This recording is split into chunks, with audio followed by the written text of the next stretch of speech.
Here we go, here we go, here we go, here we go. It's markets in the morning. Let's go.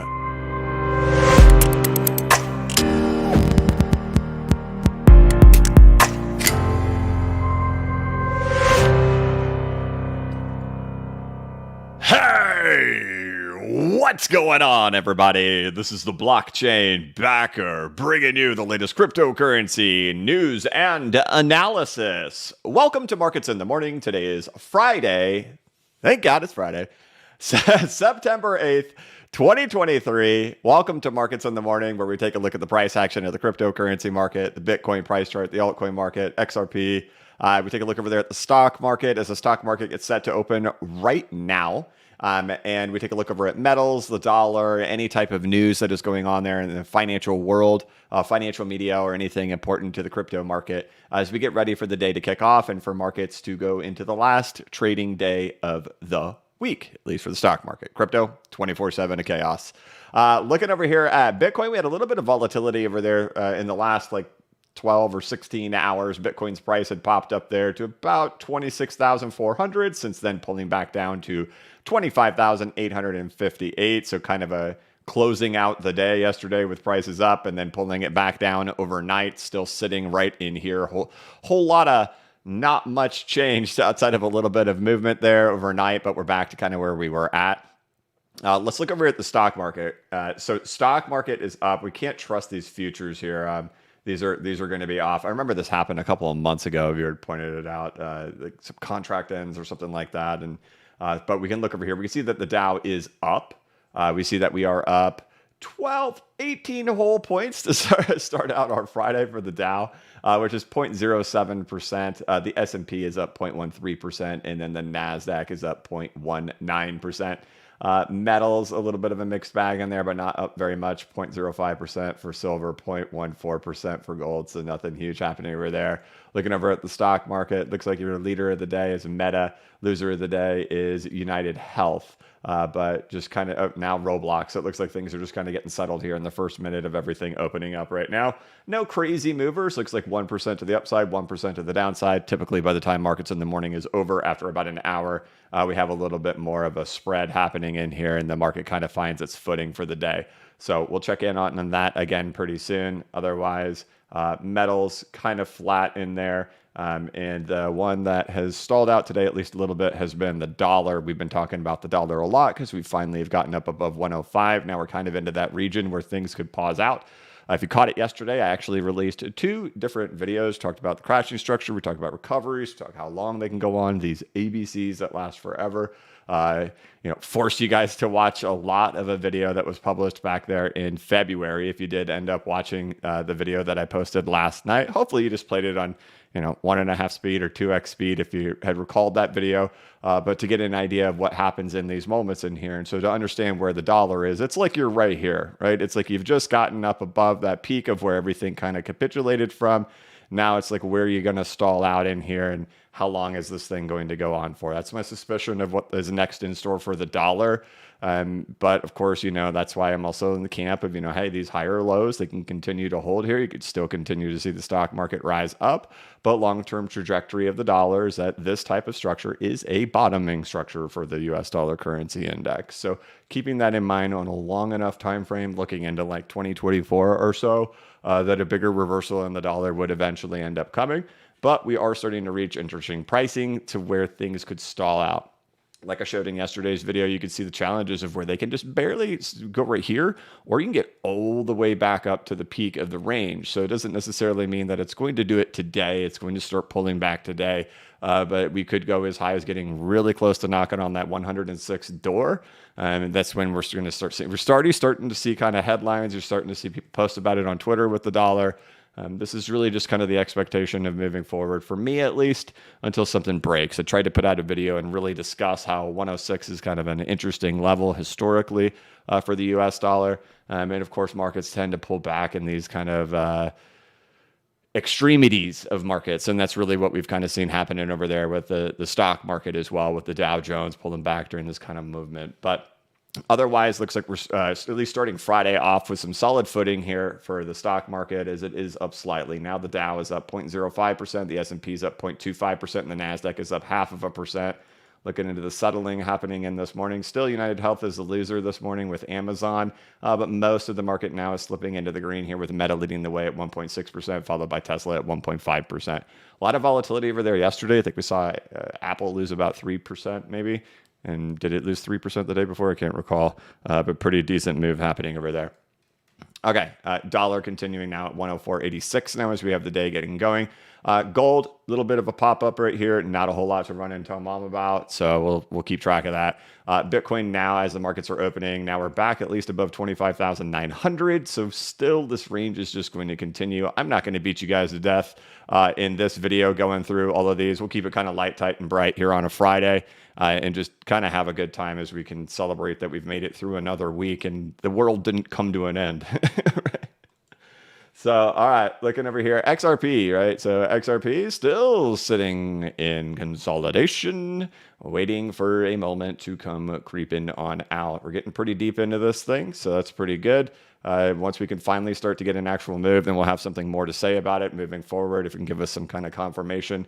Otherwise, it still is just ranging. It's really just kind of hovering, really still above this range and in the range that it was in prior to the SEC lawsuit coming to a completion, and XRP being the only crypto in the crypto market with a non-security designation attached to it. Yep. Go! Dang it. All right. Gold a little bit more up. Let's see how the stock market's doing now that we're settling in a little bit more. Still sitting there at 0.08 for the Dow. There you go. All right.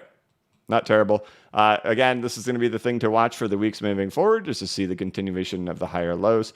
If this is accurate, right, we were setting a double bottom. There's still, a chance of a dip further in here, but I would think next week will be better than what this week was. So next week is going to be the week leading up to the Federal Reserve interest rate hike. So they're going to be, or the hike meeting, which is expected they're not going to hike. That's going to be on the 20th. Of course, we'll live stream that like we typically do. That's not next week. That's the week after that. It's going to be on a Wednesday. Still, current expectations over there, 93% that we are done. We are not going to be hiking into that meeting. Overnight repos, you actually did end up seeing another $70 billion drop in repos happen yesterday. So money leaving the Federal Reserve, likely buying up all those treasuries. So good to see that still continuing to happen in there. As you guys know, you've seen this stuff before. There was a very clear correlation happening in there between when the repos opened up and when the peak of the market came in here. As we could see, the trajectory has absolutely changed in here, but our bottom gets marked as the repos start to move back. But we have everybody pretty scared right in here, but I don't think the market recognizes what is actually happening in here. As you can see, we top right when the reverse repos open. So, all right, still, it's just a waiting game. We can point to that all we want. As long as price action is not responding to it, it's just theory. Otherwise, we'll see. All right. I think we've got pretty much everything covered in here. The only thing we haven't hit is news. So, right, Bitcoin, let's get that off the screen. Bitcoin flat. Bitcoin still top of range. Nothing changed there. Let's see if I have this down here. Do I have this down here? Right. I pointed to this yesterday. That this is how you can consolidate on top of a previous range before you shift up to another range. Stock market, we've covered it. XRP, we've covered it. DXY, covered it in a whole video yesterday. Covered it in Markets in the Morning yesterday, covering it today. And if you want to have an understanding of this, just watch the video that I posted last night. Typically, it's a little secret on YouTube. It's not best to release videos at night. Most of the people who watch my channel are not nighttime viewers. It's more of like, let's see what's going on in the financial world as we get the day kicked off. But I thought it was really important. I wanted to get it out last night. So don't skip over the video that was posted yesterday evening. All right. There we have it. All right. Do we jump into news? I don't think there's anything crazy going on in the news. U.S. probes made in China chip as U.S. probes made in China chip as tensions flare over technology. Huawei debuts even more powerful phone while controversy swirls. Apple risks Chinese users souring on iPhones ahead of launch. Everything Apple plans to show on September 12th. iPhone 15 watches and AirPods. Oh, that's totally different from what they always do. U.S. retail workers are fed up and quitting at record rates. G20 to warn on crisis as Ukraine debate continues. Dollar slips from 6-month high. Stocks waver. And I wouldn't necessarily call it slipping just yet. Yeah, it's pausing out in here. But we haven't seen the slippage really start to kick in just yet. But it's typically kind of how you have that first kind of pullback, and then that trajectory can start to change. So one thing to keep in mind, right? If this plays out in here, to just remember way ahead of time, and maybe I'll remember to bring this up when the time does come, that what will sentiment of the dollar be here? Sentiment will be the dollar is going to crash, right? We know it. We know it. We just watched that all play out here in the altcoin market, that it's going to crash, it's going to crumble, it's going to be doomtown. I'm assuming we'll probably start seeing, I don't know, we're going to drop bear flags and stuff and say, look, it's breaking down. We're going to go crash down to new lows. To just kind of remember when we finally get there, that's what the sentiment will be. What happens when everybody's on the same side of thinking that the dollar is going to crash? And there you go. There's Nagy Day. The DXY crash and halving is coming. Yep. Okay. So, all right. That's where we're at. Catch yesterday's video. Both of yesterday's videos will fill you in on all of this. Otherwise, it's a Friday. I just feel like hanging out with you guys. I don't see anything crazy happening with price action that screams anything wild is going on. This week in the stock market was more of just kind of like a double bottom kind of week happening in here. Hopefully it's next week that some excitement can start to roar up, and then the week after that, right? So let's like just play with time here and like play like real life events and how they could occur in here. Next week, right? Gets a little bit of a recovery. Then there you are on Wednesday, September 20th. We have the Fed meeting, right? The Fed says we're pausing, and we're pausing for the foreseeable future, right? What if that's what they say? Ram, off and away it goes, right? So I do think this was just our pullback week. And it's not, I wouldn't call it completely convinced that pullback is completely done. It could still pull back a little bit more. But I think next week we're going to see improvements. And then the week after that, that's where the narratives start to really set in. And that will also fuel the narrative of, hey, this DXY starting to pull back, right? And what happens? The Fed's going to print more. We're going to make more money, right? So just not letting this week get to me, just because it totally can do this. And then kind of looking forward to what the next week is. Next week, we're going to be looking for things to start improving in the stock market. If things deteriorate next week, then it'll be a little concerning. This week, not at all. Next week, we're looking for some return, and especially the week after that. So the next 2 weeks, I'm thinking, are going to be better than what we've seen this week. And I know it's just because this is going on for a while, right? We've been right in this area since July 18th. We're going on almost 2 months, so people are getting beat up. All right. Hop into the chat. Oscar Hernandez, GG. Man, first one out the gates all the time, man. I appreciate it, Oscar. A guy with 3 first names. A nice little birthday pump would be nice today. LFG. I don't know if you're going to get a birthday pump today, man. Unless if something just surprising showed up, I don't know. I think if I could like imagine, I'm not going to guess short-term time frames. Makes you look like an idiot when you're guessing the short-term time frame. I don't know. I don't know if you'll get that. I think probably this market just wants to kind of settle in for the rest of the day. Jerome T. But thank you, a guy with 3 first names. I guess your name is like, what's a first name, last name? A last name that's a first name. I don't know. What am I doing? All right, Jerome T. Gifted 5 BCB memberships. Jackson is, yeah, right?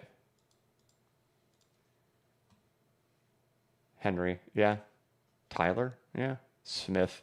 Is Smith a first name, though? I don't know any first name Hey, Smith. James. Maybe, yeah. Jerome T, thank you, brother. I appreciate it, man. 5 BCB memberships. Thank you, guys. Man, we're at like record-breaking memberships on the channel. We'll have to put together another live stream here pretty soon. It's insane. Thank you, guys. Oscar Hernandez, let's break the 702 on the likes. That's right, guys. The number one way to support the channel, of course, is liking it. More than super chats, more than any of that stuff, it's just hitting that like button. Crypto Pigeon says, yo, BCB, the DXY has a 786 rejection type thing going on the hourly. You reckon we can turn around here, or 106 has to come? So I've tried doing fibs on the DXY multiple times, right? When it comes to any type of indicator, it's really finding ones that work with particular assets. I cannot, for the life of me, get retracement levels to work on the DXY. Let's take a look at this one. All right, let's just take a look at this one. Is this like a perfect nail?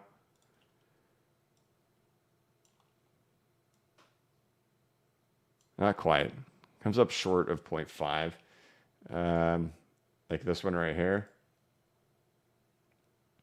No. Right. Even all these, this, I don't see anything. Yeah, that was one thing too I didn't include in that video yesterday, is that also that 106 level, that's a 702 of this whole thing. I just can't get fibs to work on the DXY, right? So it's really about whenever you're using any kind of indicators, that's why I always recommend, everybody wants to, this is a serious tip here.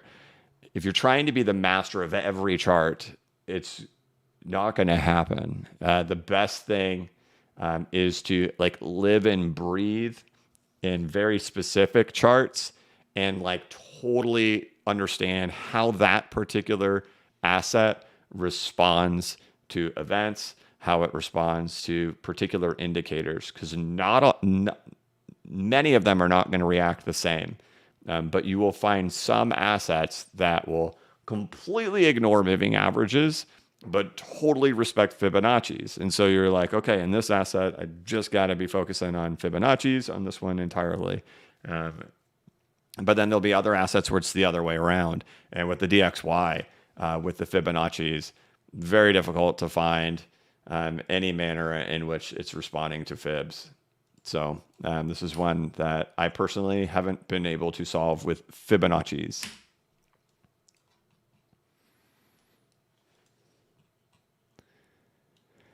Oscar says, how is the fish bowl? It's going good. The 75 gallons doing good. All the fish are in there. Very little loss, right? Very little death. And I still got the 13-gallon tank. That one's going good. We did go through an event where we lost half the tank. Maybe 3 months ago, maybe 2 months ago. Just randomly gone. I took out everything. I took out all the, of course, I'm always cleaning the tanks, either every week or every other week. But I took the motors out, cleaned the motors, took all the filter media out, replaced filter media, cleaned filter media, and that solved the problem. So I don't know what it was that got them. But the 75 gallons going strong. BCB, have you ever had a mentor? I have not had a mentor. Doing stuff like this, I don't share a lot of my personal accomplishments that I've done in life. But I've gotten awards for things. I have achievements on stuff, but I've never perceived it as being that I'm always the smartest guy in the room. It is. I don't know if it comes from having an addictive personality. It may. That when I focus on something, it's massive focus. It's where it becomes number one priority. Nothing else really matters. Every aspect of attention gets focused on it. And there's a big competitive nature within me. In 2017, I got really frustrated at how many dinguses hit it huge in 2017. And I was there trying to beat the market, and I was like, I got this, and then learned very quickly it's way more than what you think. It's mostly emotional management in here, and a lot of times teaching emotional management isn't something that can be taught. It's something that you kind of go through the experience of recognizing whenever I have felt this bad, it wasn't the time to make a decision, or whenever I felt this euphoric, maybe it was time to do something else. So no, it's more of an obsessive amount of time has been put in to doing all of this. I started a company once, and for the first year, I didn't make a dime. I was doing everything from a laptop. We were pretty poor at that time.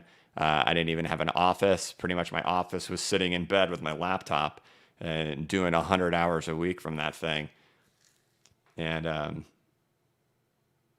like I'm married, you go through issues with marriage too. And it became a problem that I wasn't spending enough time with my family, and I was way too focused on work. And that's a repetitive issue that I have. I put way too much into it sometimes. So no, there was no one there really to give me any cheat codes along the way. It was all about making a very serious amount of mistakes and learning along the way.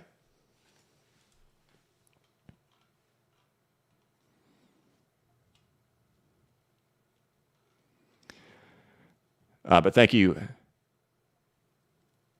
Hugh D, when drum solo. So I broke my snare, and I need to send that off and get that fixed under the warranty. And my warranty is running out very soon, in 2 months, so I have to do that.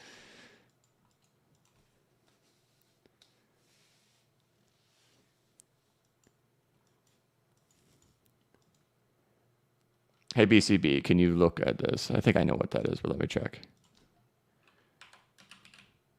Yeah, Qualcomm.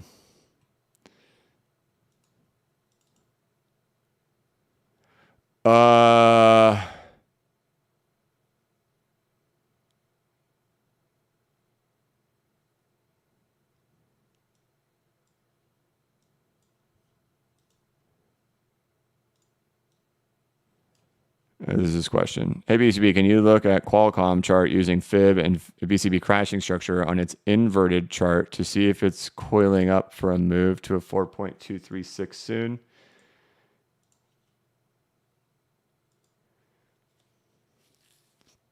The thing that makes me concerned about this is like when I look at this, I immediately see like the top of Bitcoin. The thing is, you are on top of the previous all-time high. So like there is this like area, like you wouldn't want to see it going below here, but you got a pretty big range in here. For us crypto people, like, okay, like a stop of 15 or 16%, not a big deal, because things fire up 150% the next week.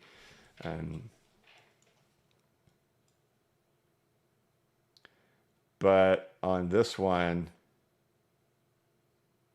let's see what the indicators are looking like. So everything's bearish, right? So all weekly stuff is bearish.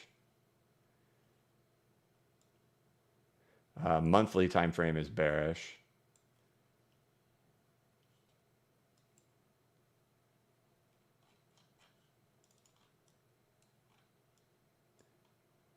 So like,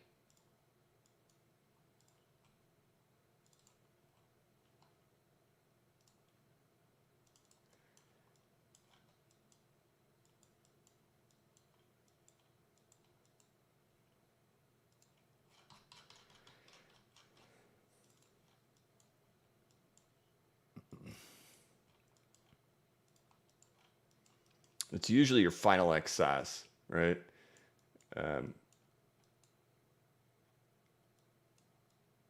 That wouldn't be something I'd be comfortable in.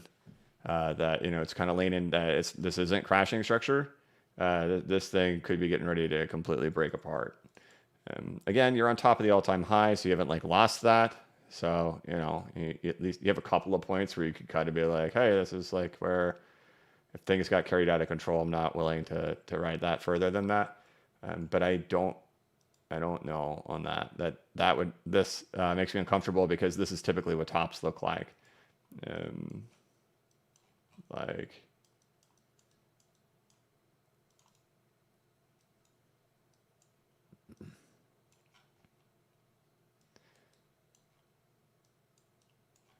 and you're usually going to get kind of that first pullback, then the attempt for one more, and then failure.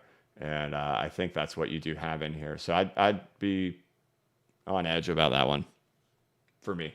Again, this is my first time looking at this one, so I don't live and breathe in this one. But you have a couple of rules you could set in here if you wanted to treat this as an Elliott wave, right? 1, 2, 3, 4. You shouldn't be crossing down below the previous all-time high. So that could be kind of like a threshold of invalidation. And if you wanted to give it a little more room to breathe, maybe down to 88.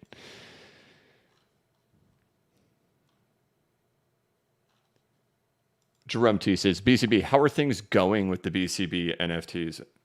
I don't know. I don't really check on them too often. The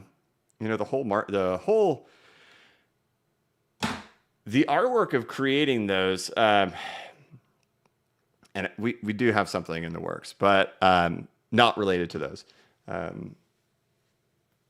yeah, I don't know. I mean, it was art. It was put out there. So, the whole, I think I'd say the thing that like, when it comes to XRP ledger and NFTs, whether or not there's going to be a market of interest there.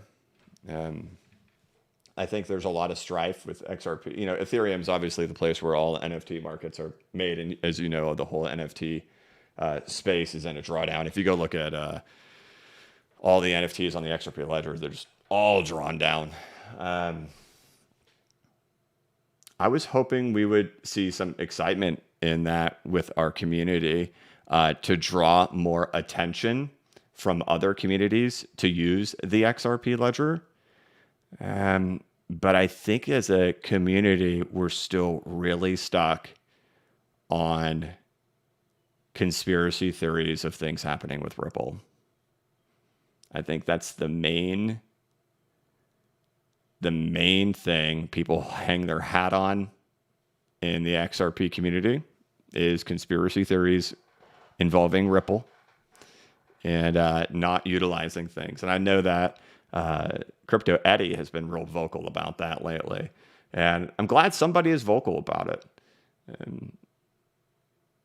But, we've got to draw more attention from other communities.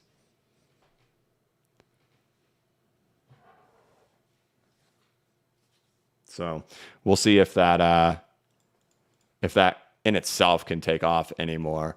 We've had some good ideas for stuff, but we just, in the end, the NFT space in the XRP ecosystem, just if you look at total volume compared to all other chains, just it's like lost it all. I don't even think you're in top 10, like not even in top 10. So we'll see. One Rough Rican gifted 5 BCB memberships. Thank you so much, my man. Appreciate it. It's been a little while since I've seen you, One Rough Rican, man. Welcome back. Maybe you've been here the whole time just lurking. Teflon gifted 5 BCB memberships. Dude, guys, thank you very much. Sihan Lifestyle or Kuhan Lifestyle, Death Cross and Golden Crosses. I've gone into Death Crosses and Golden Cross. He says, BCB, what are about a Golden Cross on the DXY upcoming and a Death Cross on Bitcoin? What are your thoughts? All right, I'm going to ask you a question, Mr. Lifestyle. What has been the reaction to Death Crosses historically? What has been the reaction to Golden Crosses historically? Those crosses typically only happen after price action has already played out. Typically, those crosses are late, like validations of what has already happened. We've gone through, like, if you look at Bitcoin on a huge time frame, what do? We do like weekly time frame, right? which one is it? When the 50 has crossed the 100. Like, oh no, doom. What has that signaled throughout history when this like death style cross occurs, right? And I think the death cross like 50 to the 200. But either way, you get these crosses. Everybody screams, "Oh no, it's the end of the world!" But these things are always markers, really, towards the ends. So, if you have found a way to magically show what happens after a death cross occurs, I'm all ears for it. I think we even had the death cross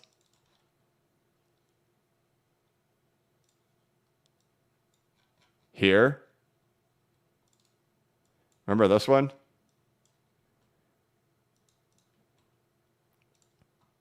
I remember this one. Here's the death cross, right? Here's price at the death cross. What happens after the death cross, right? So I don't focus too much on the death crosses, right? But to each their own. Otherwise, you need to work your way up, Bitcoin. We'll see what happens at the support level. I think that's the thing that just matters the most. I think that's kind of like the line in the sand really a lot on this, is to be able to hold this thing. So we can look at these indicators all you want. You start breaking down here, we start really having those conversations on, is Bitcoin following Ethereum of 2018? And that's totally nothing anybody wants to hear. And, there's big business in this space of pushing for your narratives and block reward halvings. There's big business in this space of money that is made off that ideology. I don't, and the cold hard reality, which all the data shows, we're tied to macro, right? We're tied to macro. There's no debating it. It's literally unequivocal, which means it's not up for debate. If you are actually debating it, you're just creating narratives in your own head that are not based in any type of reality. So if we see the stock market to fall apart, Bitcoin, right? If the Dow Jones hits the 4.236 and starts crumbling, Bitcoin's 4-year block reward halvings will literally mean nothing. Literally. And I feel pretty good about that statement. But, whether or not a golden cross or a death cross, so which one are we looking at? We're looking at a golden cross on the DXY. I put way more stock equity of my personal thoughts in here on any type of golden cross. Where's our golden cross? Oh, we're going to golden cross right here? Yeah. Okay. I will bet by the time this thing golden crosses, prices will be falling. That'll be my bet. And which I guess we already are today, but too soon to say that's really it. You could just find a support here and still continue to bounce around in here. I'll make my bet. When the golden cross happens, we're already falling.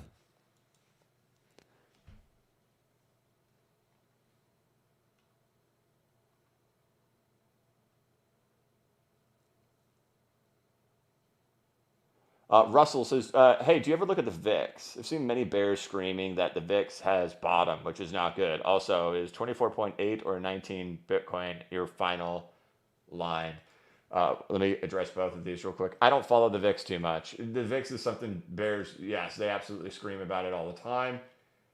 Good luck.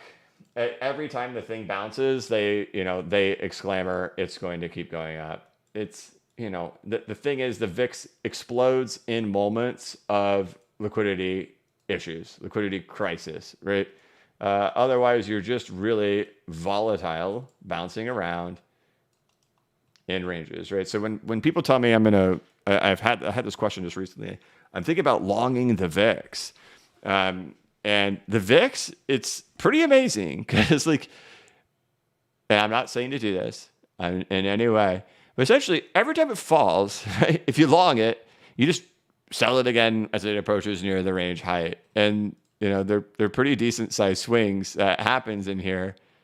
And it's just longing it up and longing it down over and over and over and over again. But if to long it and just be waiting for that moment to happen, it's the mistake bears have made forever, to wait for the big one. But traders, look at that volatility. It's amazing. But it's set a new low.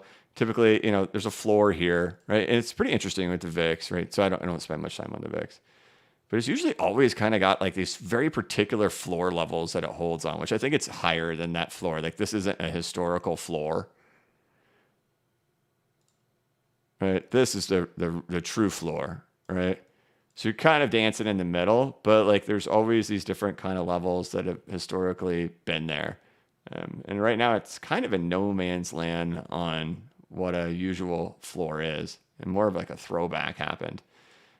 But I don't spend too much time on the VIX because I think the VIX is just a product of whatever's happening in the market. And if you're going to get a big move in the VIX, it's going to be coming from things like your great financial crisis, right? Otherwise, it's a lot of washing, which I think for traders is probably like a dream.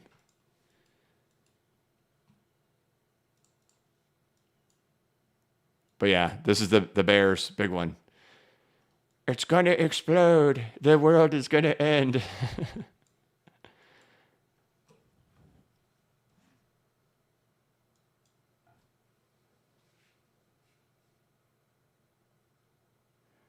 John Duff says, "Hey BCB, could you give an opinion on Telcoin?" It's one I see shelled on Twitter a lot, but I've never bought it. It's been around since 2017. I made some nice gains last time, and now I'm invested heavily again. So I know it's been around a while, but like still to this day, I have literally no clue what it is or what it's for, what its purpose is. Outside of people on Twitter always saying this is going to be the one that goes, but I've never seen anybody explain what it actually is.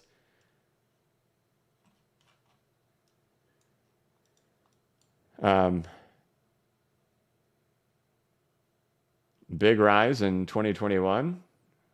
How much of a rise is that? 40,000%. Yeah, I mean, I would just chalk that up as that was the victory for that. I don't know if it'll ever do that again.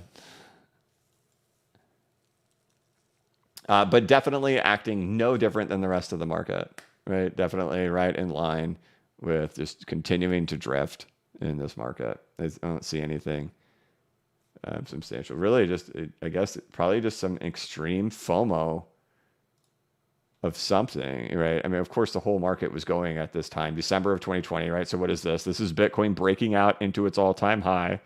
So altcoins go with that, and then it peaks there in May of 2021. This is a classic running with the alt season move, and it has done nothing independently of anything that was influenced by itself outside of running right with the altcoin market. So it takes off the second Bitcoin breaks out into its all-time high, and it peaks right when Elon Musk goes on to Saturday Night Live. So this is like your classic, perfect alt season behavior.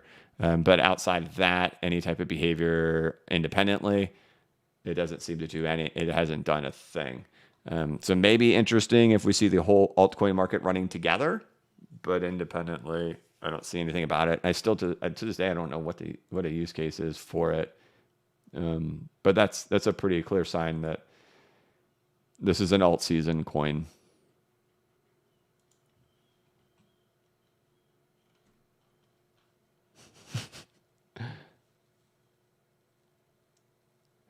But thank you, John. One Rev Weekend. Bro, let me tell you, I don't have an emotional journal, but if I never found you on YouTube, I probably would have thrown up. You keep me grounded and not worried for the most part. Well, it should be a growing experience. It shouldn't be that and I do get it. Like people, when I meet people in person, they say that a lot. It's very kind. But the point is to get you to that point where you totally have it all on your own. Hey, dollar's fallen pretty decent this morning. To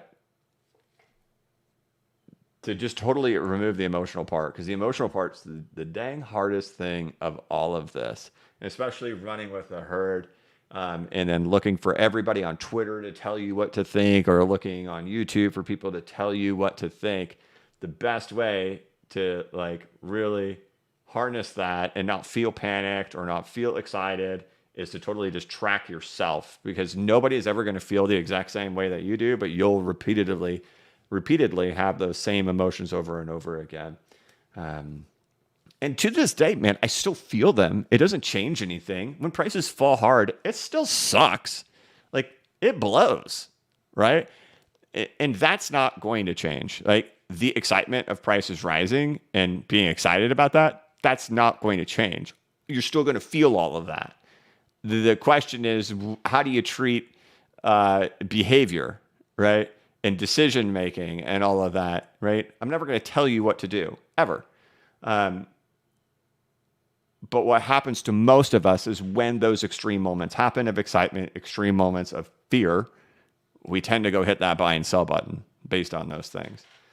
And when you like track how you felt during all of those particular moments, you'll recognize, holy crap, I felt exactly like this that one time. And what should I have done there? Or, man, I felt really good like this one time. And what should I have done there? And that's so important to go back and look at. So, thank you.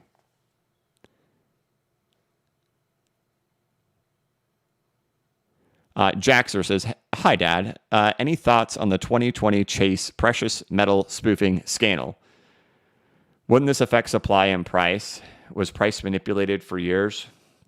Yeah, okay, as somebody who's in the precious metals world, people are always screaming that the prices are manipulated. We can argue that about everything. And the hard part about prices being manipulated with the precious metals was because, like, in the 80s, like the Hunt brothers like cornered the market, right? Drove the price of silver up to like $50, which like in today's money would be like $187 an ounce. So adjusted for inflation, the current all-time high for silver is $187, and it sits currently at 23.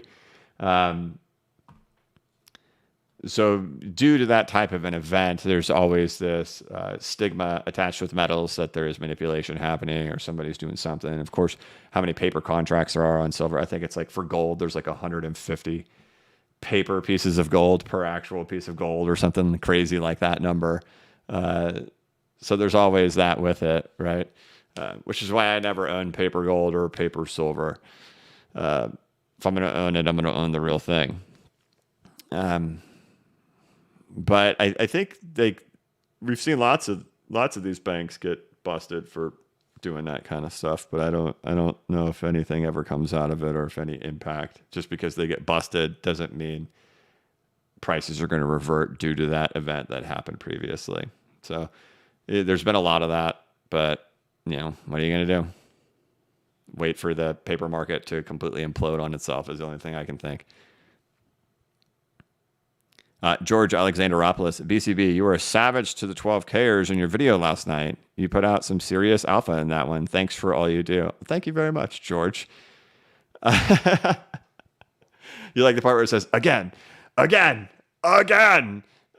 know why I did that. I was feeling, I even tweeted, I'm feeling feisty. I just wanted to show in that, the second we had that drawdown happen on August 18th, if you recall the video I put out the day after that happened, I said the 12Kers are going to immediately come back. And like my whole video dedicated on like August 19th was to like, look, they're going to come back now. They're all going to come back. And then over the course of the next week, it just went rampant on Twitter. Rampant. And then it was like, okay, we've got to go find it.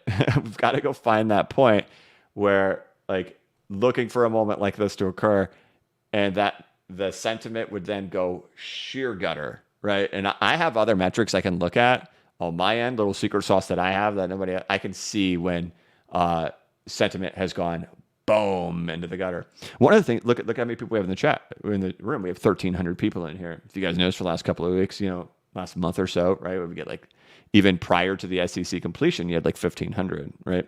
We have fewer interest, people not wanting to look at it. People are not interested in crypto. It makes them sick to their stomach to look at it with where we're at right now. And then you got all big accounts screaming, we're going to go to 12K now. So there's this huge sentiment shift that has happened. And I wanted to really point out that that's exactly what happens in these things, is that sentiment shifts. And that would be a thing to think about with the dollar as well. So getting way out there, and however long that takes, I do not know. You would again likely see that same stuff where the narrative is shifted with the Fed, the narrative is shifted on money printing, retail, they're going to print money into oblivion. The dollar is going to collapse. We're probably going to get all that narrative stuff again right here in the extremity again, to just be prepared that that's what will happen. The narrative is always going to be the opposite of what, and that's going to impact our emotions, right? So you could just tell how many emotions. I just hit my mic. Sorry. How many emotions are going to seriously impacted right now? And I wanted to really show that and go back to a video, right? If you haven't caught the video released last night, and talking about February. And in February, what was going on in crypto, right? And that there was a ton of excitement in crypto when this video was recorded.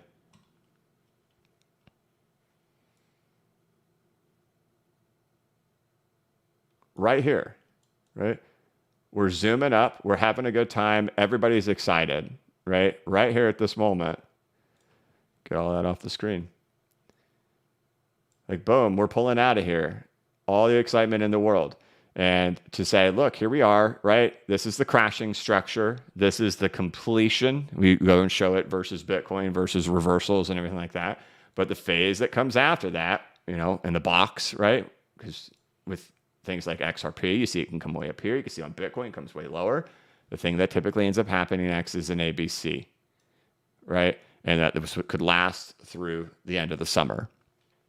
And what would happen, you'd see sentiment go in the gutter, and then again, and again showing, and going to 12K, and going to 12K, and going to 12K.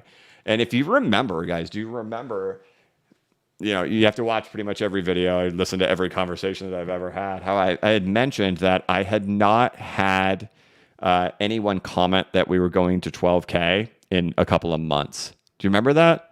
I'd said that. Like, we haven't had it in a couple of months. But what does it need to have happen? Sentiment, right? Nothing changes sentiment like price. And you shift price, you shift sentiment, you bring it all back. And to show, please go watch the video that I put out yesterday. It's so important that this is what happens, the behavior we're seeing. And I've learned a lot about crypto Twitter in this time. It's been very interesting for me.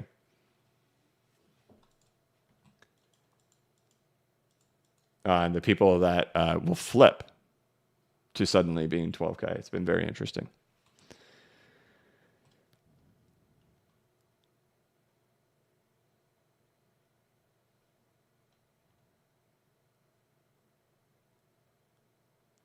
And it's not, and let's be straight with this really quick.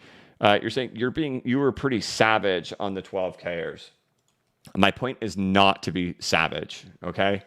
My point is to shake you. It's wake up. Look what you're doing. You are just running with the herd, and you are emotional, and you need to wake up.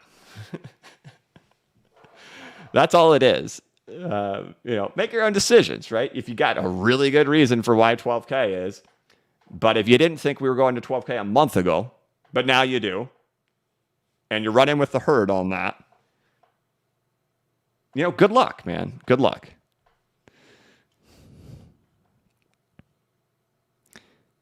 Dennis Wayne says, I own a company in Germany. I live in the United States. Had good advantage with the exchange rate of Euro USD over the last couple of years. About to buy another company in Germany, but looking at USD, I'm not sure if that's a good idea. Where do you see USD going long term?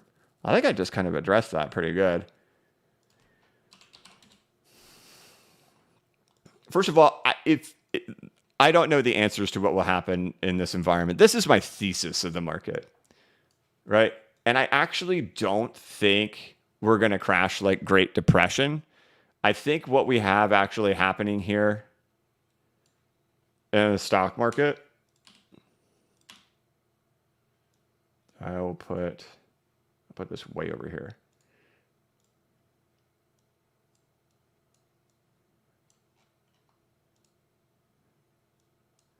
I'll put this over here for less distraction. Very clear. 1, 2, 3, 4, 5. Notice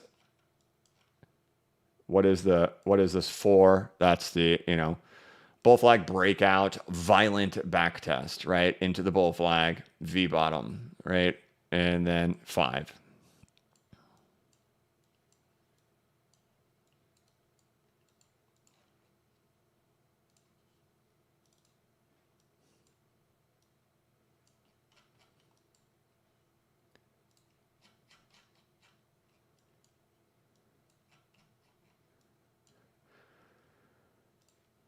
One, 2, 3, 4, 5. What is this?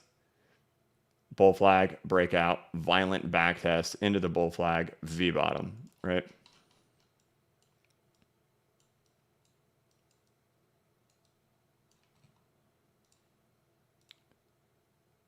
.236 extension. 4.236 extension. I think it's more likely we're just going to drift for years on end. It's hard for me to think this thing is going to crash and crumble into the ground at this velocity, which took 3 years in the Great Depression. But my thoughts are, for the Dow Jones Industrial Average, this is the long-term peak coming in here.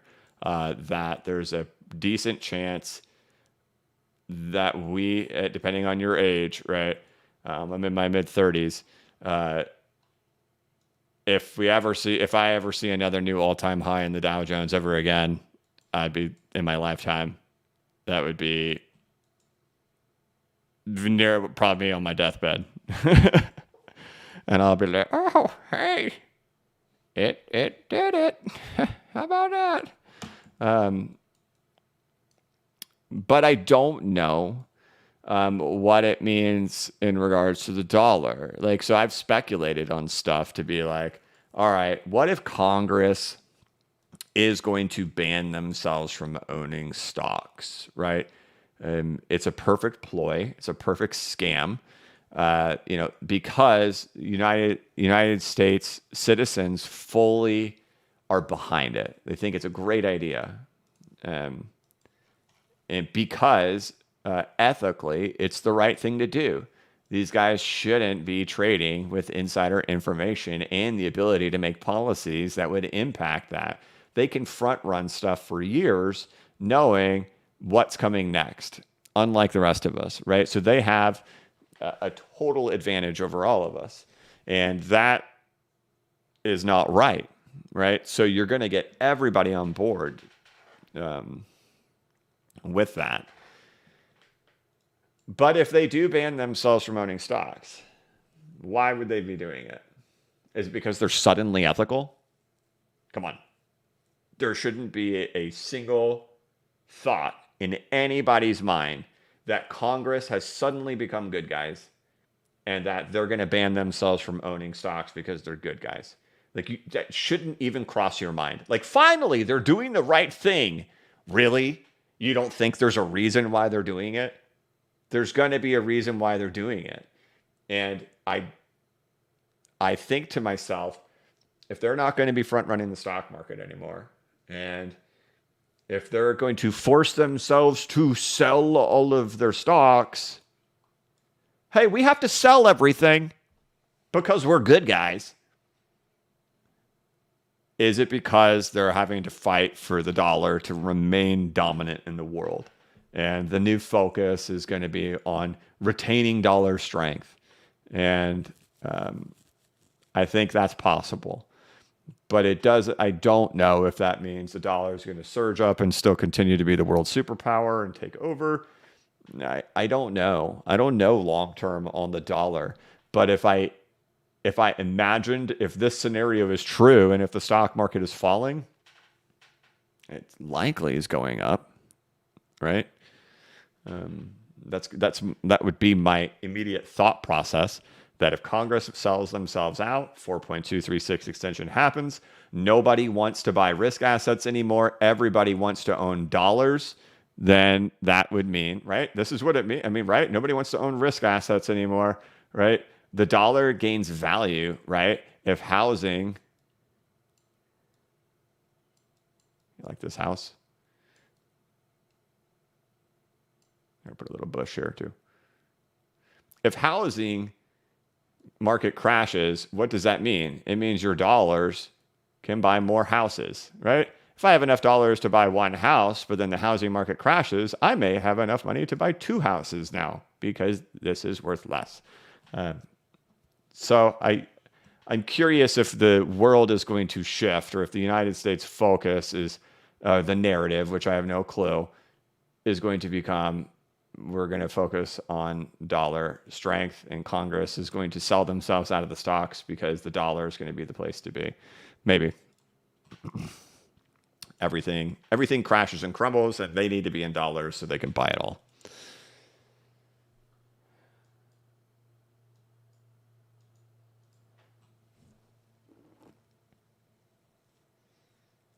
But yeah, what that means for business conditions, Dennis,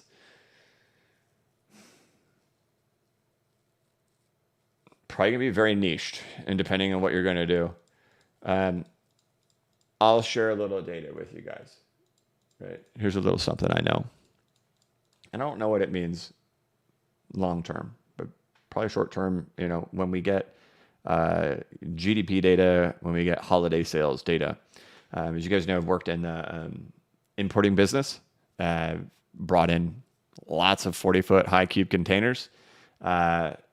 And the thing that's happening right now, if you remember back in 2021, remember how container rates were skyrocketing up to like $10,000 a container?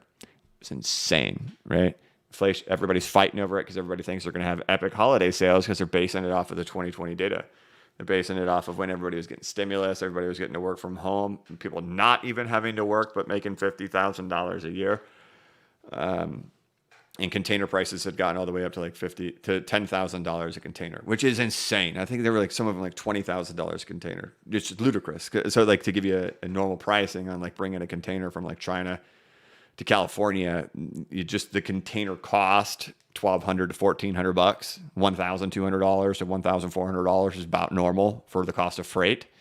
And we're talking $20,000, $10,000, $15,000 just to bring the container across the ocean. It was insane.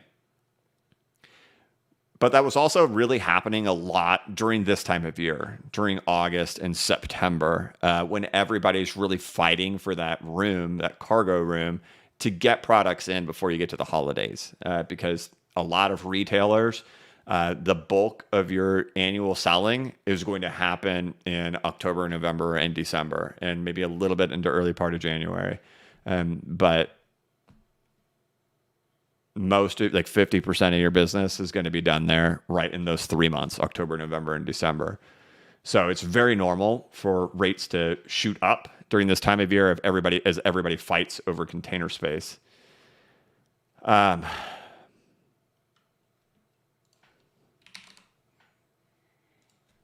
me read this.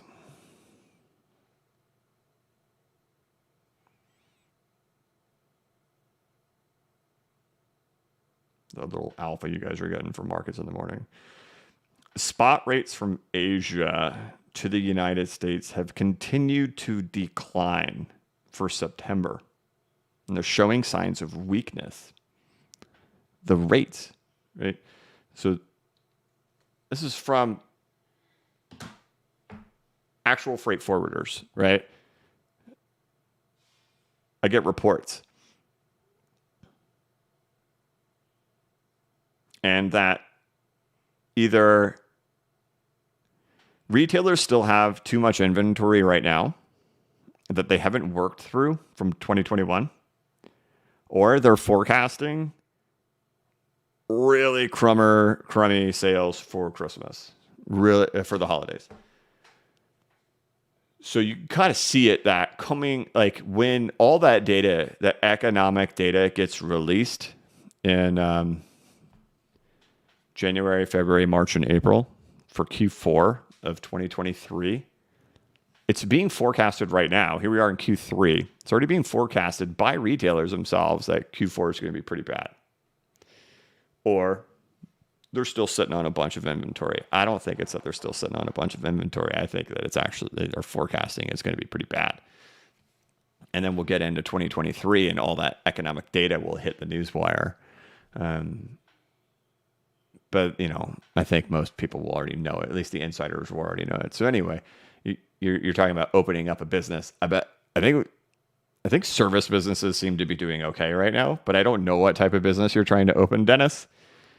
But I'm not sure even the economic conditions for considering opening a business right now are favorable, especially if it's going to be like a retail business. But, you do you. I have the ability to open a retail business, but I'm not interested in doing so. All right. Thank you, brother. Trend Lifestyle, you're pretty bullish in the upcoming months, but regarding post-halving and so on, pretty bearish, right? But do you also think we can go even lower than 12K? So why are you so harsh against them now? Right. So it's the thesis of what 12K is, guys. To understand, I've had to explain this a few times. Here is the thesis of 12K.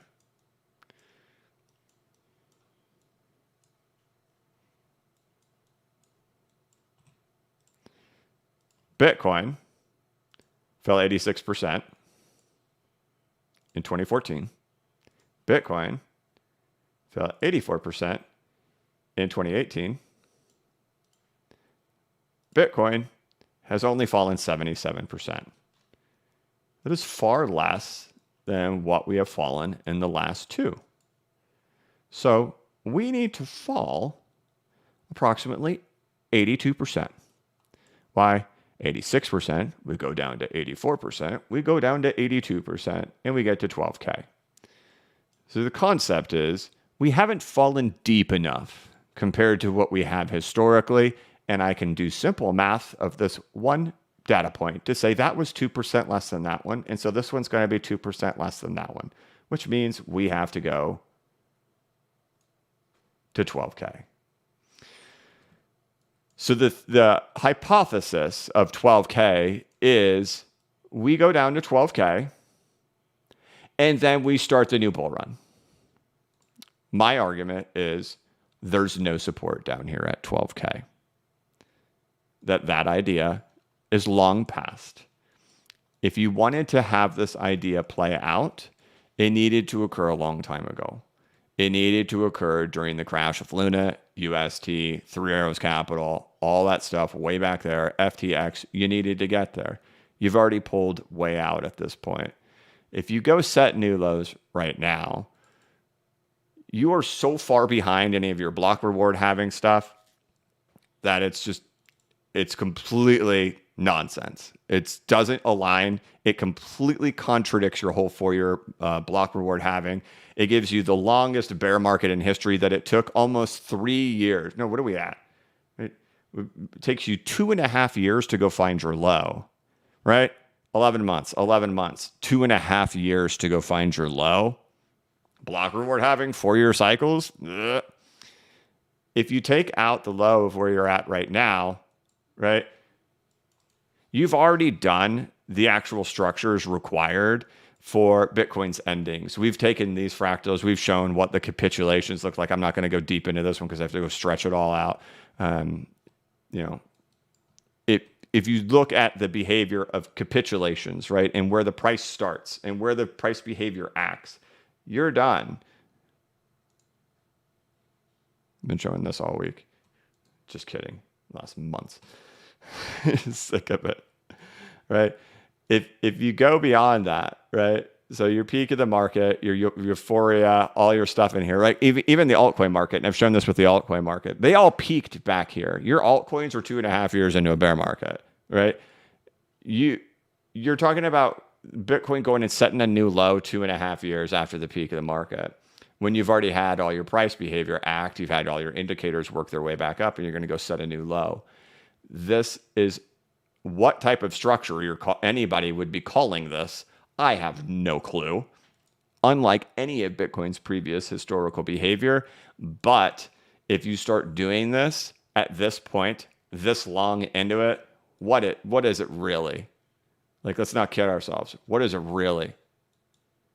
It's the thing we talked about for the last 2 years. 4.236 extension. After that, you've bounced your way back up. You just rolled over, lights out. You're going to 3K. There's no 12K that's going to end up holding in here. Look where you got to. You got way below the all-time high for Bitcoin already. Why is this not working? Are you going to work now? No, you're not. How about here? Yeah, you'll work here. I don't know why you don't want to work there.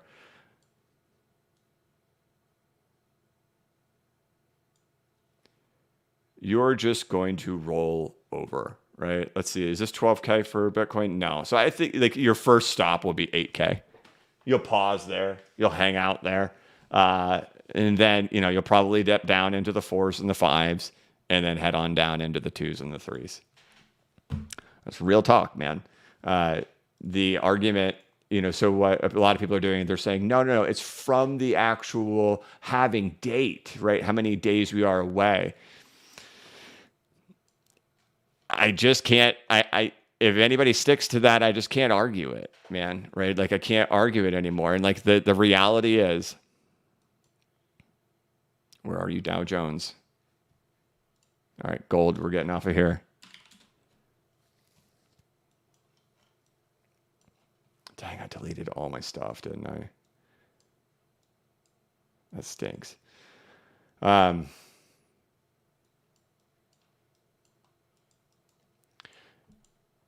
You have a series of higher lows in here. This gets you out, I can't imagine this buying you more than a year. I can't imagine it buying you more than 6 months, to be frank. If you're going to believe that Bitcoin is going to thrive in a downward trajectory stock market, we're just unfortunately not going to be on the same page. We're going to be on a different page entirely. And there's that's just always going to be like that. And we're just going to have to fight until the very end. But this is so out of reality of Bitcoin's history. And what this is trying to do is this is trying to point to Bitcoin's history. This is trying to say 86%, 84%. But it's also saying it's taking 2.5 years to get there. And that we've spent so much time showing structurally after you do a 4.236 extension, and we spent so much time showing this, if this thing rolls over, I don't think there's a chance. I don't think there's a chance 12K will act in any form of any type of support. And the first time it would bounce would be in the 7s and 8s. And it would only be for temporary. I think it would blow through it. And I don't think anybody actually believes in 12K except for if you got content creators telling you that's what's happening. And the whole thesis of it is based on 86 and 84%. Otherwise, every metric you have for Bitcoin tells you that has to be the bottom. That has to be.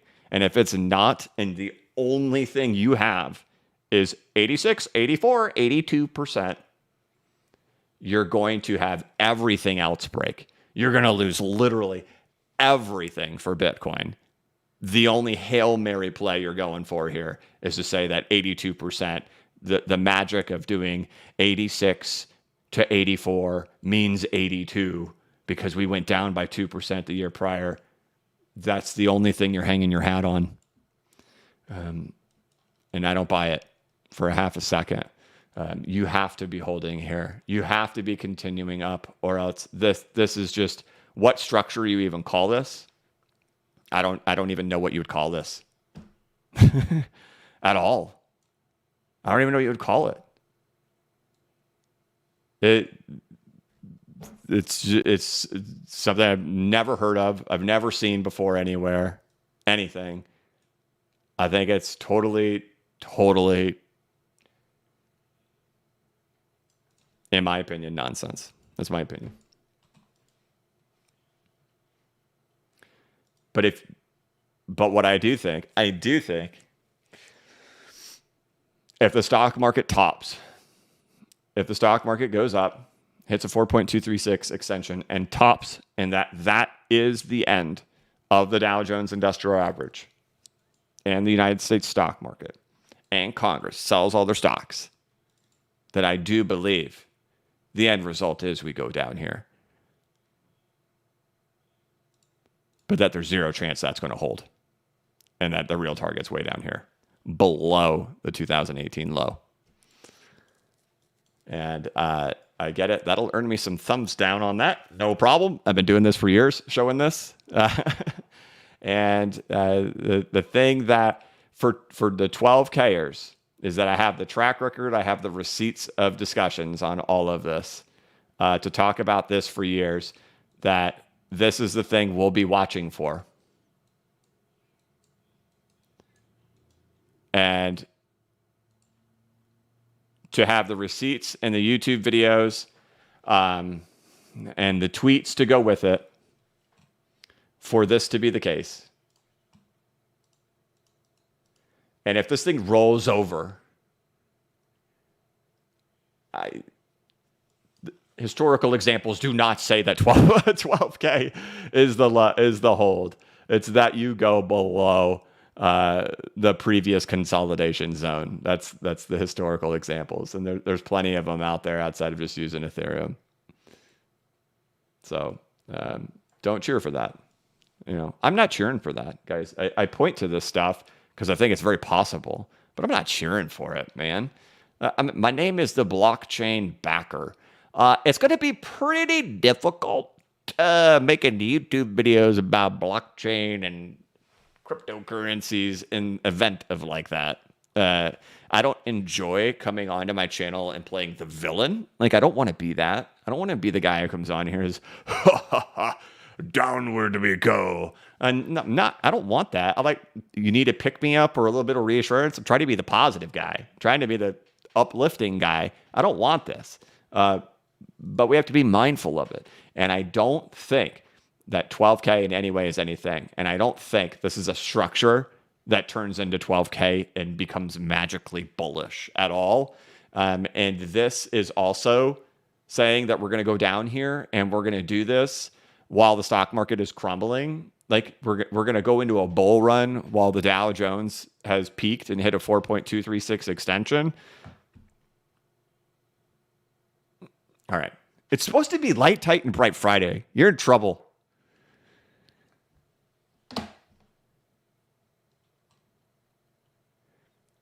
Right. So your question is, so why am I harsh? The reason I am harsh is, one, it's because you have to understand what they are. The people who are calling for 12K, they are bulls.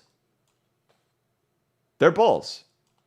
The people calling for 12K think Bitcoin will go into a big bull run. That's what they are underneath it all.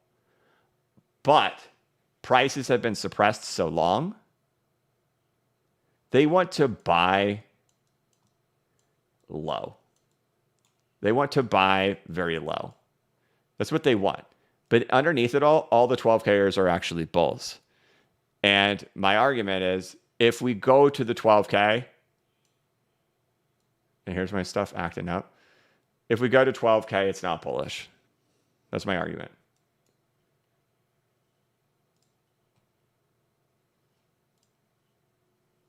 Okay. Charts are acting funny. I'm not saying 12K can't happen. What I'm saying is the argument of 12K is wrong. The argument is we need to go to 12K before the bull market can begin. And my argument is, if you go down there, you're actually cheering for the collapse of Bitcoin. And people will say to themselves right now, I would so buy $3,000 Bitcoin. Would you? Would you? Or would you be calling for 1K? Would you be calling for $500? Would you be calling for a doom? Kind of the point of yesterday's video. If you watch yesterday's video that I put out last night, the late night release, is that emotions typically take control. But okay, we're moving on. You get to hear that was a nice long ramble. I'm already at an hour and 15 minutes into this thing on Friday. They need it. It's Friday, my dudes. Because Wednesday, that's just like we're just trying to motivate ourselves to get through the week. And then, but now it's the actual Friday.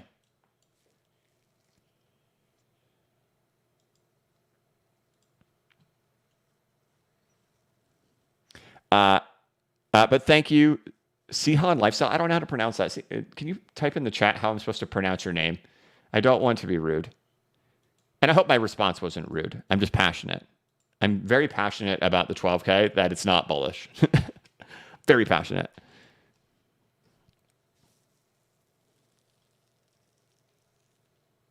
Atten says, when I found you back in 2020 in May, I first thought that you were some course scammer or something like that. And then I spent 15 minutes actually looking back at your videos, and I realized you're the greatest gift I've gotten on YouTube. Thanks, man. I'm glad of that. That's good. That's good. That's a crummy first impression, though. ET3, does Congress ban themselves from owning Bitcoin? I don't know. Thank you, Atten. I appreciate it, man. It's generous. Thank you. And then see on live, so like, oh, no, here we go. I mispronounced your name. Why is there so few intro discussions with other serious crypto chart analysts? I would love to watch you and Benjamin Cowan discuss Bitcoin price chart because you have different perspectives. Yeah. I don't know. I've been challenged to debates my whole time, right? A debate does nothing. It's just all it is here's my opinion, now let's wait for prices to play out. In the end, that's how they're going to happen. Prices are going to play out, and everybody's going to figure out what was the correct take on it. There's no point in sitting there screaming at each other or debating or figuring out what they have. And I don't know what Benjamin Cowan's takes are, but I get asked for that for a lot of different stuff. And probably since day one. The reality, I have like a rule, right? If you guys don't know that, anytime, and the rule doesn't apply the other way. I've had lots of it. I don't slander people. I don't call people out by name. I don't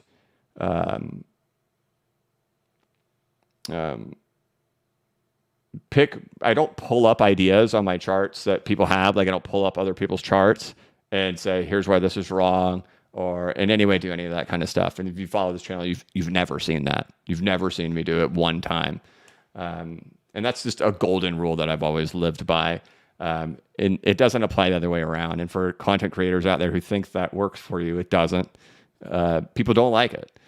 Don't do it. But plenty of people do it towards me. I never forget it when they do it.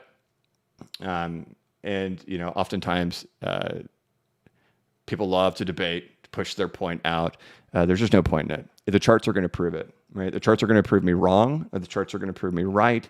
Literally no point in debating anybody, and literally no point in pulling up anybody else's work and saying, here's your work and here's why it's wrong.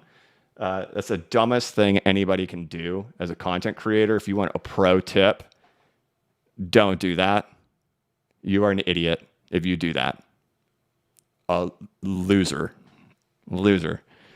And people don't ever forget when you do that. And that's an insecure thing you can do. All right, moving on. Light, tight, and bright Friday. Not Oscar Hernandez says, good morning, amigo. I was looking at Disney on the monthly. Is that bubble pooping? I remember you showed Netflix before it happened. Am I right? I haven't even pulled up the Disney chart, but I have been seeing everybody talking about it on Twitter. I have pulled it up. Wait a minute. When did we talk about Disney?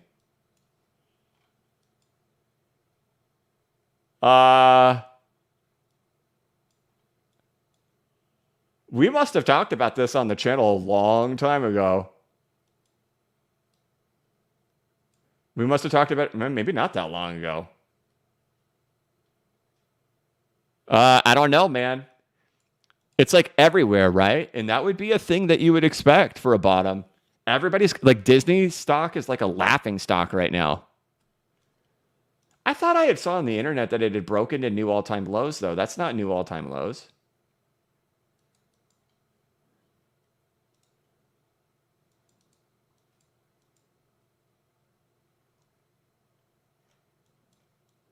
All right, there we go, guys. This will be a good one to watch of the crashing structure.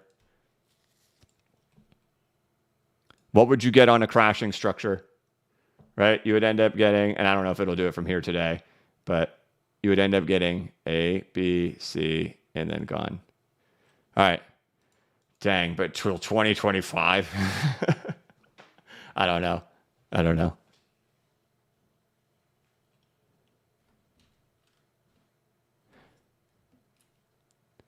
Spencer, thank you, not Oscar Hernandez. It's always good to see you, buddy. Spencer, what's up, brother? My favorite part of your video from last night was when you repeated calling for 12K again and again and again. Thanks for your support through the years. Okay, thanks. And here's another reason why I have a problem with the 12K is that I had mentioned a month or two ago, I said, I haven't had, remember I used to tell you every single video, let's do it. Hold on. I want to pull up my newsletter.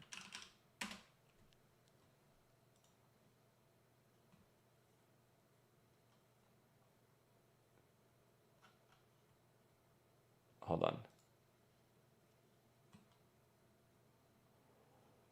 on.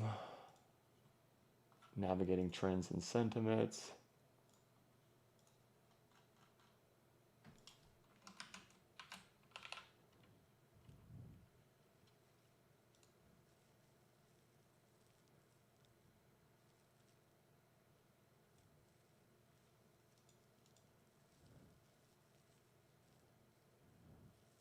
Hold on, guys.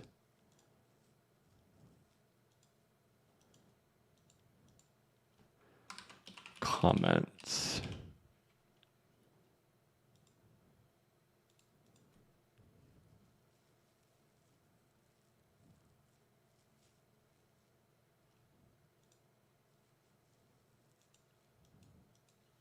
So I told you guys recently that, like, make sure this is cool. Okay. So this was from 2 newsletters ago. I had conducted this poll in December, right, when sentiment was really in the gutter on Bitcoin. Where were we going to go next? I think the price of Bitcoin at this time is like $16,500. I conducted this poll back in December of last year when Bitcoin was $16,900. And I received comments on every tweet and every video that we were going to 10 to 12K at that time. Let's see if I even wrote it in here.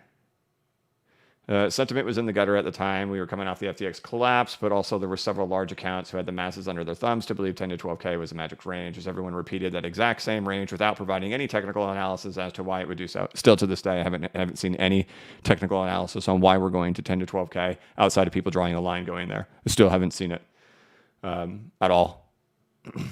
I would often reply to these people to tell me why, and never once did anyone tell me why. They just said it needed to, which tells me there was someone out there with a large following and convinced them all to believe it was this number. I still to this day do not know who that was, but 10 to 12K was the magic range according to the vast majority. I've now seen multiple accounts on Twitter, by the way, saying it in these past 2 weeks. But for some reason, when I asked this question 2 days ago, it triggered a lot of emotions in the poll. It also received hundreds of replies coming in at 375. Those are huge numbers.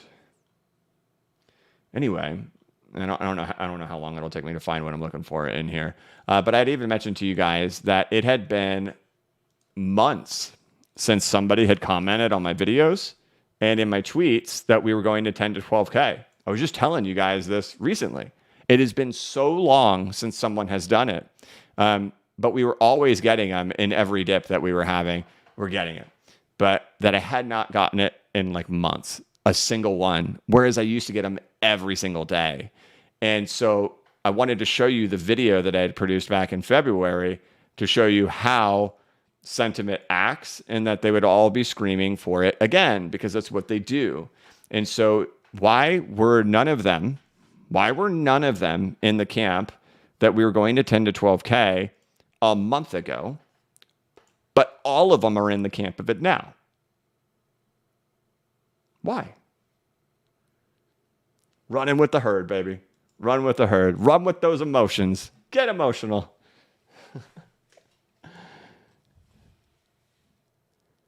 But it wasn't. the point of it was to just prove it had gone away and it came back. Right? Why did people lose their faith in it for so long? Why did it come back suddenly? Right? I could tell you why. Sentiment's in the gutter, dude. Sentiment is in the garbage can. So people are negative during sentiment garbage can time, and they're YOLO excited during sentiment positive time. And that's the funny thing too, like how people react and how the market. It's a, what do they call it? They call it.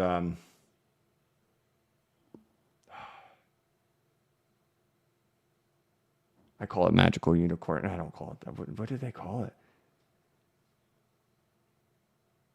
Animal spirits. Animal spirits in the market. Right? All you have to do is go back right here.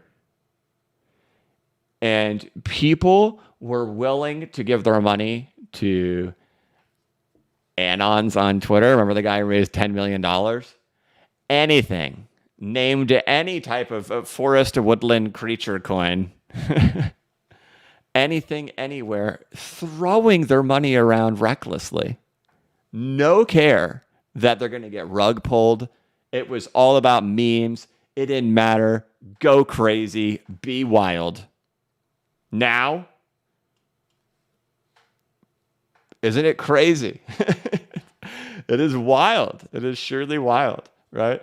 So if we do break from here, man, if S hits the fan, I'm just not going to be in that bull boy camp of 12K holding. That's just my point. But man, think about that. If you're a guy screaming for 12K right now, you need to take a hard look in the mirror if you are a meme coin trader there too. Take a hard look. All right. Goo goo gaga to everyone but the 12Kers to baby Oscar Hernandez. Thank you, brother. Joseph Woodward, a member of 2 months, says, hey, BCB, been a lurker for the past few years. I got into the market in 2020, but I'm numb at this point. Do you think we get excitement through the end of the year? Thank you. Well, my thoughts are that the stock market continues rising. My thoughts are that crypto follows the stock market. My thoughts are that we'll follow that. So I don't see any reason not to, right? So where do things change? And that's what I put out in that video yesterday morning. If the DXY goes and breaks 106, Bitcoin plows through 24.8K, and then the Dow Jones breaks through 33,600 and sets a new lower low, that changes everything quickly, right? That changes everything very quickly. But if the DXY gets rejected here and it starts this long ABC correction happening, somewhere in this box, right? I don't always saw these moving averages on here. Just waddles through here, right? And then the Dow Jones, as we continuously show in every Markets in the Morning, continues stair-stepping up. Yeah, I'm definitely through the rest of the year. And I'm optimistic that we see improvements in the stock market next week, and then especially end of the week after that when you have the Fed. And my thoughts are crypto will follow that. I'm optimistic on the stock market really through the remainder of the year, unless a lower low gets happened at 33,600. But once that happens, I will get very, very, very, very, very, very cautious, right? And I don't think people remember that. So like in the video I showed yesterday, what am I expressing in that video? I'm expressing, hey, this is an exciting time in crypto right now in February. But what am I saying in that video? It's going to kind of suck through the end of the summer, right? Right now, I'm saying I'm excited through the end of the year. And I'm excited until if the Dow Jones can go hit a 4.236 extension. But if the Dow hits a 4.236 extension, and if crypto isn't doing anything crazy with it, maybe a tough pill to swallow. Because at that point, I'm going to become a doomer backer. I'll join all the 12Kers, but I'll keep the arrow going down further through the 12K. First stop 12K for 4 seconds, 8K.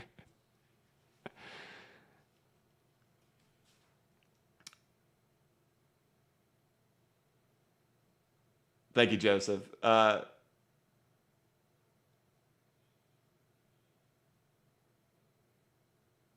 Sihan Lifestyle says, wait, if you think we won't see a new all-time high after the crash, what does that mean for Bitcoin? No new all-time high for 30 years?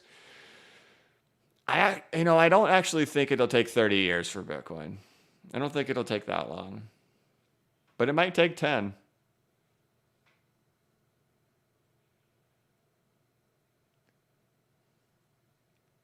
Dennis Wayne, thank you, BCB. I appreciate your opinion a lot. I am buying funeral homes, one of the safest businesses out there.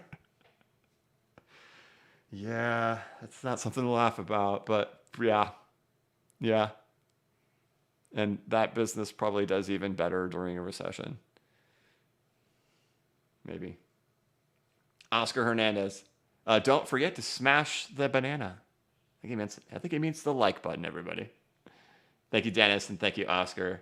And Sihan Lifestyle, brother, thank you.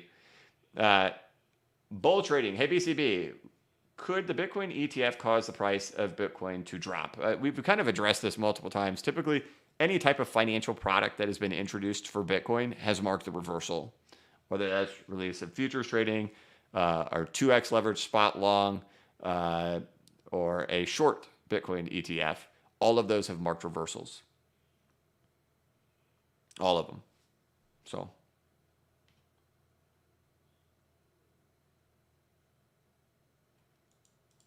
I won't be in the and I always try to remind everybody too, like the ETF carrot's been dangled in front of us forever. This isn't new. It's not like we're significantly closer than we've always been close. It's always been like, hey, it's right here. It's almost there. But it never happens. Alan, thank you, brother. New member. Crypto Pigeon. Congress will sell the stock market at the top and shift into crypto for the next 20 to 30 year maturation of crypto. Okay. Okay. Thank you, Crypto Pigeon. Dean, will you be attending the proper party? In New York. I haven't decided yet. And Baby Oscar Hernandez. But thank you, Dean. Baby Oscar Hernandez. Happy Friday. Mi beautiful amigo, member for 3 months. Smash the like button. BCB, gracias for keeping us from selling every bottom and buying every top. Muchos. Much love from Baby O. Thank you, Baby Oscar. DVR. Stay true to yourself. I love your work. Thank you, man. Appreciate it. Courtney gifted a BCB membership. Courtney, good to see you. Thank you. Shraven's, what's up, brother? Gifted a BCB membership. Thank you very much. And Crypto Prepper says, hey, Dad, can you teach me how to cook a steak? Sure. Are you all ready? You all ready to know how to cook a steak before we wrap this up? All right, here's what you got to do this weekend. And then you got to post it on Twitter or X. Your beautiful steak that you've cooked. So get ready for the weekend.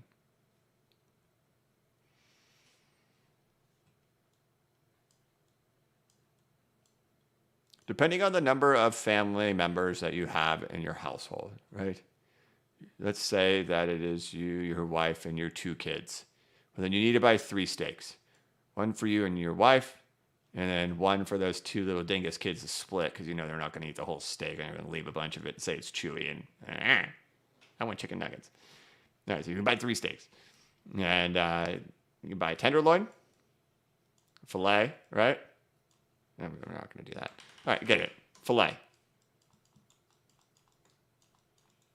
You can even buy USDA choice. It's okay. It's okay. You don't have to buy Prime. You don't need to go buy the $40 per pound stuff. But you're going to go buy filet. It's probably going to be about $20 a pound, right? Maybe $18 a pound, $17 a pound.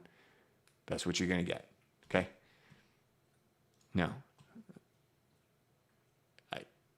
I cook mine on a propane tank, on propane. So, you know, depending on how you want to do it. And the guys, we're wrapping this up, by the way. This is how we're ending the stream. So this will be the end of today's content. You're going to put, if you have 5 burners, you're going to turn like 1, 2, 3, 4, 5. You're going to turn on 3 burners, and you're going to put them on medium, high. Okay?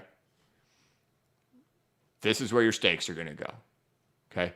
First of all, you need to salt and pepper them. You need to put like Worcestershire sauce on them, whatever. You need to let them sit, and then you need to let them like sit out of the fridge for like 20 minutes before we throw them on here.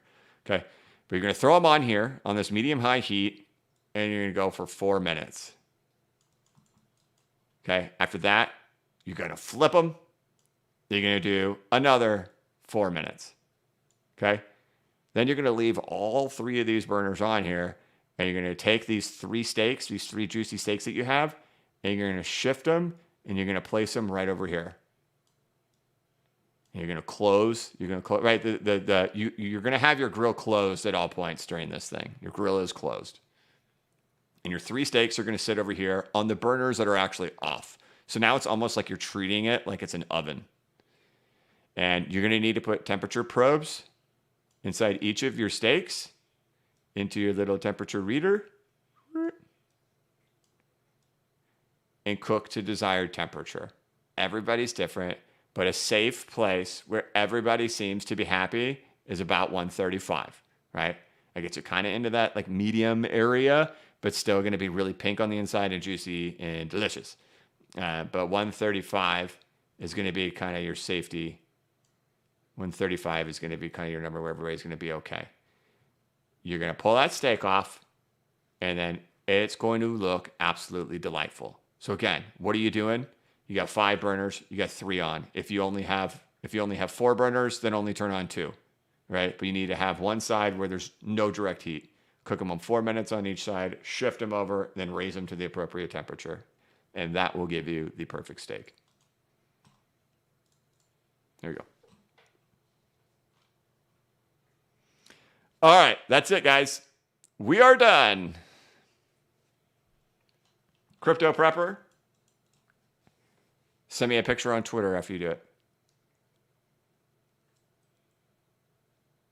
Ken Beat says 120 and let it rest. Yep, everybody's going to do it to their own temperature.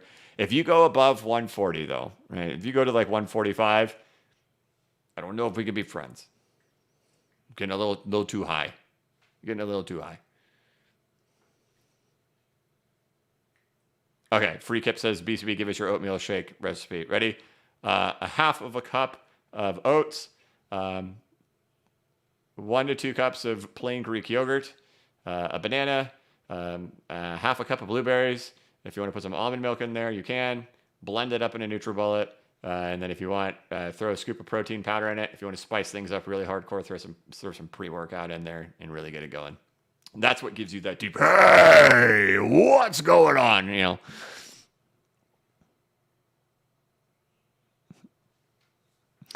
All right. So that's how we're doing today, guys. We've got a green stock market. We've got a slightly red DXY. Market is a little mixed over there in the stock market. Crypto kind of all over the place. You got some red, you got some green. Not a whole lot of each though. XRP sitting above 50 cents. Bitcoin sitting at 25,846. Another week of just ranging in here, torturing this market. Now going on 3 weeks. So I hope that you all have an absolutely wonderful, wonderful weekend. I want to thank you all for tuning in. If you haven't caught the video that I put out last night, please check that out. One of the most important videos put out recently. And of course, it does have a lot of a previous video in it, but I found that to be super important. So take a look at that. Again, have a wonderful weekend, guys. I'll check in with you soon. And thank you all so much for watching. If you're looking for something to do, of course, you all know it. Go to bcbacker.com and watch videos that I put together. But otherwise, take care, guys. Have a great weekend. That's it. Thank you so much for watching. If you could, please like this live stream. Please give it a thumbs up. If you are new to the channel, please subscribe and hit the notification bell so you can be notified when I create new content and when I go live. As always, this is not investment advice, and I am not a financial advisor. But if you ever need a pick-me-up or a little bit of reassurance, just remember the blockchain backers got your back. Have a great weekend, guys. Bye.